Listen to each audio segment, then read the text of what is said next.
July 2nd, 1937. Somewhere over the Pacific Ocean, a voice crackles over the radio. Tense, searching, running out of options. Then, silence. Total, permanent silence. The most famous female aviator in the world had vanished, along with her navigator, her airplane, and nearly all physical trace of what happened in her final hour. It triggered the largest air and sea search in American history up to that point, cost the modern equivalent of tens of millions of dollars, and found absolutely nothing. Nearly 90 years later, we still don't know, with total certainty, exactly what happened to Amelia Earhart. But we do know exactly what she said in her final confirmed radio transmissions. Real words, logged in real time by real people who heard them. This is the true story of her disappearance, and the actual documented final words that started one of history's most enduring mysteries. Long before she became a household name, Amelia Earhart was simply obsessed with flight, at a time when aviation itself was barely 2 decades old, and female pilots were treated as a novelty at best. She took her first flying lesson in 1921 and bought her first airplane within 6 months. By 1928, she'd become the first woman to fly across the Atlantic Ocean as a passenger, and unsatisfied with merely riding along, flew it solo herself just 4 years later, becoming the first woman to complete a solo transatlantic flight, and only the second person of any gender to do it at all. She set altitude records. She set speed records. She became a best-selling author, a fashion icon, and one of the most recognizable celebrities in America, using her fame deliberately to promote women in aviation at a time when the industry and much of the public still doubted women belonged in a cockpit at all. By 1937, at 40 years old, she had one goal left: to become the first woman to fly around the world at its widest point, along the equator, a journey of roughly 29,000 miles. It would be, she said publicly, her last long-distance flight. She had no idea how right she'd turn out to be. Earhart's aircraft for the journey was a Lockheed Model 10E Electra, a twin-engine, all-metal plane, specially modified with extra fuel tanks for the extreme distances required, essentially converting most of the cabin into a flying gas tank. Her navigator was Fred Noonan, a highly experienced ocean navigator who had helped pioneer several Pacific commercial flying routes, a genuine expert whose skill would matter enormously the moment their instruments and radio bearings stopped agreeing with each other. The world flight departed Oakland, California on May 21, 1937, following the equator eastward across South America, Africa, the Middle East, and Southeast Asia, roughly 22,000 miles completed with remarkably few serious problems. Then came the most dangerous leg of the entire journey, New Guinea to Howland Island, a flat, mile-and-a-half-long strip of land in the middle of the Pacific Ocean, over 2,500 miles of open water, with no margin for navigational error, aiming for a target so small and so remote that finding it required near-perfect radio coordination between the plane and the ships waiting below. On July 2nd, 1937, with roughly 1,000 gallons of fuel aboard, Earhart and Noonan took off from Lae, New Guinea, into the most consequential flight of their lives. Waiting near Howland Island was the U.S. Coast Guard cutter Itasca, tasked with guiding Earhart's plane to the runway, using radio bearings and a trail of black smoke as a visual marker. What follows are her actual documented radio transmissions, exactly as logged in real time by Itasca's radio operators that morning. At 7:42 a.m., Earhart transmitted, "We must be on you, but cannot see you. Gas is running low. Been unable to reach you by radio. We are flying at altitude 1,000 feet." The Itasca transmitted back repeatedly, trying to get a radio bearing to guide her in. But for reasons never fully resolved, Earhart's plane appeared able to transmit, but was not receiving most of the ship's return signals clearly. At 7:58 a.m., she transmitted again. "We are circling but cannot hear you." At 8:43 a.m. came her final confirmed transmission, one of the most studied 19 words in aviation history.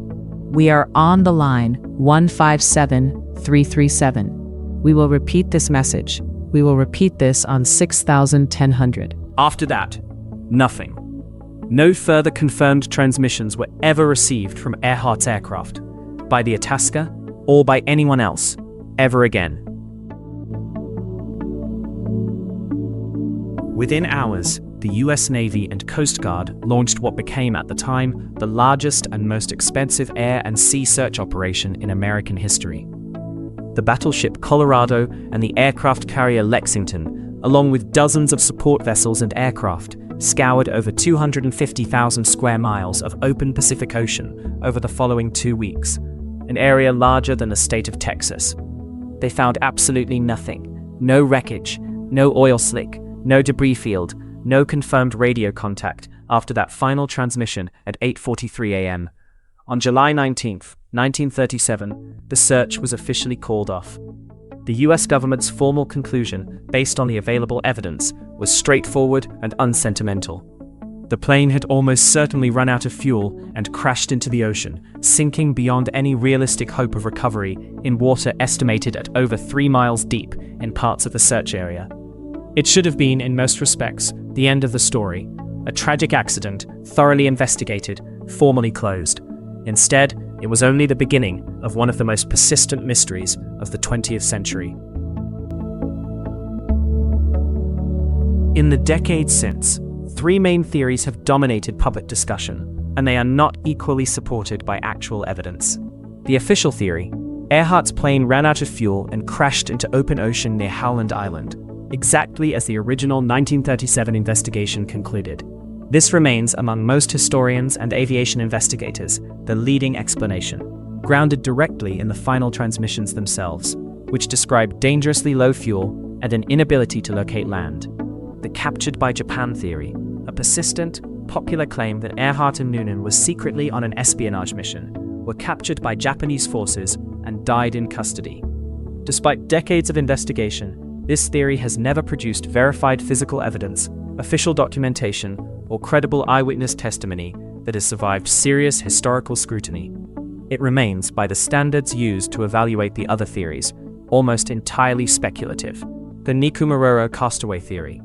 Researchers, most prominently the organization Taiha, argue Earhart and Noonan actually missed Howland Island, but successfully landed on a reef near the uninhabited atoll of Nikumaroro, roughly 350 miles southeast, and survived there for some period of time as castaways before ultimately perishing. Unlike the Japan theory, this one is supported by genuine circumstantial evidence, recovered artifacts consistent with 1930s American manufacture, a partial skeleton found on the island in 1940, with forensic analysis that some researchers argue is consistent with Earhart's build, and radio distress signals reported by numerous listeners in the days after the disappearance that some analysts believe were too specific and consistent to have been hoaxes.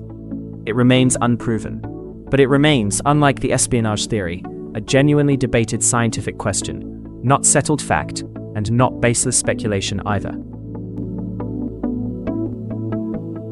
Weighing the evidence honestly requires resisting the pull of the most dramatic story available.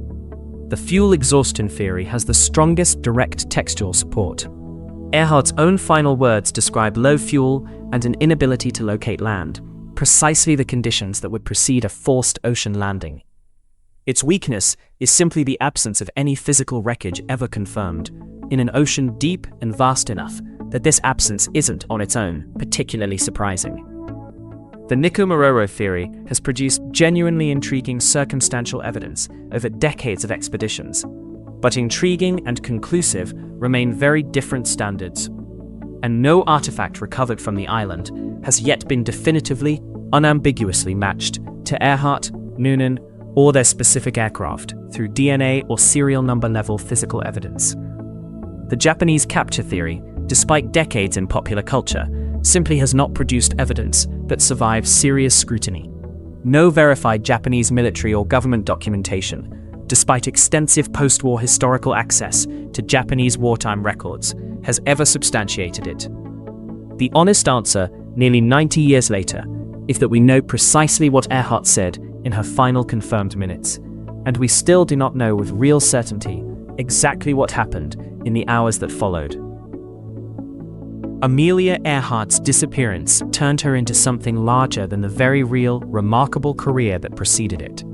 A permanent question mark, hovering over one of the most accomplished aviators in history. But it's worth remembering what made her famous in the first place, before the mystery ever began. A woman who set genuine records, broke genuine barriers, and spent her career proving, one flight at a time, that the sky belonged to her exactly as much as it belonged to anyone else. Her final transmission, 19 words, logged in real time by real people on a real morning in July of 1937, remains the last confirmed thing she ever said to the world. We are on the line. We will repeat this message. Nearly 90 years later, in a way, we still are.